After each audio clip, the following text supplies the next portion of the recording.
My name is Mike Enslin, and if you ever hear about room 1408 at the Dolphin Hotel, don't go in. I'm not saying this as a writer or a skeptic. I'm saying this as a man who barely made it out alive. For years, I wrote books about haunted places. Creepy inns, graveyards, lighthouses, you name it, I stayed there. And every single time, I proved the same thing. Ghosts don't exist. People scare themselves. But then, I got a postcard, no return address. Just 6 words.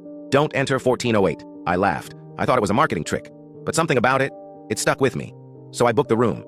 When I got to the Dolphin Hotel, the manager, Gerald Olin, stopped me. His face was pale, like he'd seen death.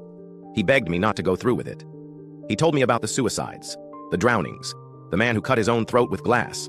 He even offered me a $1,000 bottle of whiskey to turn around. I should have listened. God, I should have listened.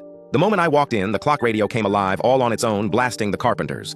Then it started a countdown, 60 minutes. At first I thought it was some kind of prank, but then things changed. The air went cold. The thermostat dropped to freezing. Paintings on the walls started moving. The phone rang, but when I picked it up, there was just breathing. Then a voice whispered my name. That's when I realized this wasn't just a room. It was alive. I saw them.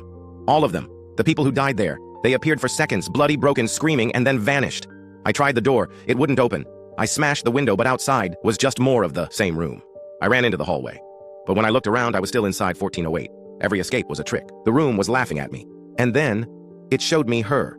Katie, my little girl. The one I buried years ago. She ran into my arms, sobbing. For a moment, I believed it. I wanted to believe it. But she was cold. Too cold. And when I blinked, she was gone. The room knew my deepest wound, and it cut me open with it. I don't know how long I was in there. The clock hit 0, and then started again. 60 more minutes. Over and over. I even dreamed I'd escaped. Saw myself surfing back home, hugging my wife. But every single time, I opened my eyes, and I was right back on that bed in 1408. There was no way out, not alive at least, so I made my choice. I pulled out my lighter, poured the bottle of whiskey, and set the room on fire. The flames spread fast.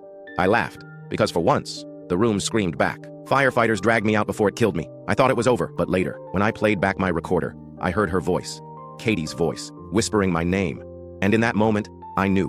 1408 wasn't gone, it wasn't finished, and sooner or later, it'll be waiting for someone else.